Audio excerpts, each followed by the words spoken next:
ماشاءالله زمونږ پښتانه ډېر ښکلي دي. زه پکې لږ بدرنګ یم، هغه بېله خبره ده. 5 پېرې مې خپله ویډیو واورېده، ډیلیټ مې کړه، ځکه چې ما باندې هغه خپل اواز او هغه خپل شکل او خپلې خبرې په ما خو صبر صبر صبر. تا ته پته شته دی په زړه مې ډېر څه وي، خو چې کله دې کیمرې ته مخامخ شو که نه، دی حالانکې ما سره په دې ایریا کې بالکل میږی هم راسره نشته د پښتنو خبره، خو صرف دا کیمره نه ده چې دا ما ته مخامخ شي زما نه هغه شته خبرې هېرې شي. 5مه پیره مې ده، 5مه چې زه صرف دا یو ویډیو جوړوم او بیا یې کټ کوم، ځکه چې زما خوښه نه شي. چې زما خوښه نه شي نو ستاسو به څه خوښه شي. خو په دې کې ما دا کوشش وکړو که نه، دا یو خبره یاد ساته چې کم یو کس محنت کوي که نه، محنت او بار بار یې کوي، خو تا ته پته شته دی یو ټایم داسې راشي چې هغه دقه کار خوښ شي. نو کیدای شي دا ویډیو زما خوښه شي لږه ډېره. وجه څه ده چې ما بار بار محنت کو نو هغې سره نور خو هېڅ هم ونه شو، خو ما کې کانفیډنټ راغی وروره، زما پکې دا پیدا وشوه. او چې په ما کې کانفیډنټ راغی او زه اوس دا خپل ویډیو خوښوم، خپل د باډي لینګویج شو هغسې به برابر نه دی وروره، ورو به برابرېږي. نو ستاسو سپورټ ډېر زیات ضرورت دی. دا زما اولنی ویلاګ دی، اولنی بالکل فرش نیو. نو چې چا هم دا په لاس ورځي نو بالکل زما د تپوس نه بغیر سبسکرایب یې کا، لایک یې کا، شیر یې کا. مړه بس چې کم ښه کارونه دي هغه تاسو له درځي وروره، هغې کې د وینا ضرورت نشته دی. او داسې یو ورځ به راشي وروره چې انشاءالله ستاسو دا سپورټ چې ما سره وي که نه، نو دا چینل به کامیابېږي هم. او چې دا کامیاب شي تاسو ته پکې څه پیدا ده.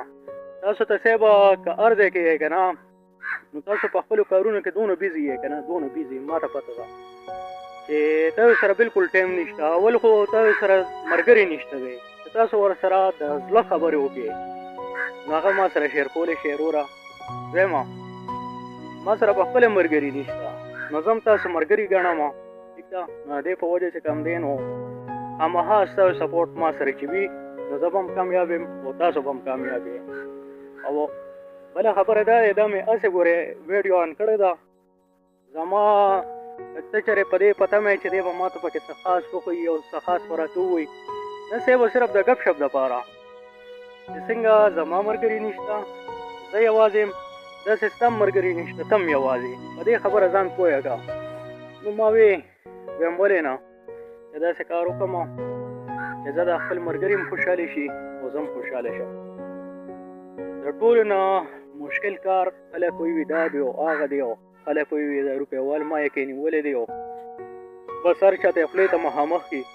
خو دا مایک نیول او په دې کې دا خبرې کول دا څونه مشکل دي، دا اوس نن ما ته پته ولګېده. ځکه چې زه ویډیو کوم که نه، ما ته پته ولګېده وروره ډېر زیات مشکل کار دی. زه دلته کې دا دی یوازې یم که نه، په دې پټو کې دا دی یوازې ګرځم، او والله بیا هم را سره یاره درخه وي. او دا ویډیو خو مونږ اول ایډیټ کوو او دغه کوو که نه، خو بیا هم مونږ پکې دونه کوشش کوو چې څه به هلته غلطه خبره ونه شي، یا چې کوم دی دا مینهوال پرې خفه نه شي. ټیک شو که نه، نو دا شیزونه به هم خیال ساتي. بل چې دا کم کسان انټرویو کوي نو مشکل کار دا دی یار، ته د یو کس نه ډایرکټ تپوس کې دغه کې، نو داسې وشي چې هغه ویډیو خو جوړه شي، خو چې اکثر ته نیټ لی ورکړي نو اکثر پرې هغې بیا بد ګڼي یا تا ته پرې کالونه کوي دغه کوي. نو ډېرې خبرې دي داسې.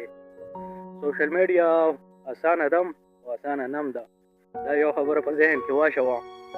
او دا خو بس ما سمپل غونته کې ویډیوګانې کریټ کول شروع کړل، او صرف د دې دپاره ما وی چې کم کولی شي داسې ویډیوګانې نو صرف پیسته د خپل دغه ونیسه موبایل او بس وایه مړه چې څه دې په زړه وي هغه په دې خولې راولې. اورې ماشاءالله زمونږ پښتانه ډېر ښکلي دي. زه پکې لږ بدرنګ یم، هغه بېله خبره ده.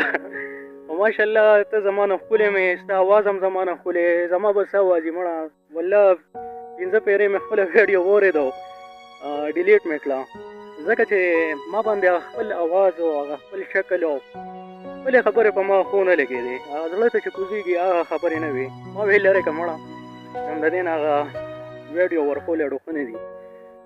نو ماشاءالله زمونږ پښتانه ډېر ښکلي دي هغوی چې صرف د خپل پیس هم په دې سوشل میډیا راولي که نه نو توپان راولي توپان او خلک زمونږ د پیس ډېر زیات خوښوي په نیټ باندې بل د ویډیو کریئیټر چې کم کسان دي پښتو ژبه کې نو هغه ډېر زیات کم دي نو موږ ته ډېر ښه موقع ده دې موقع نه فایده واخلئ صحیح ده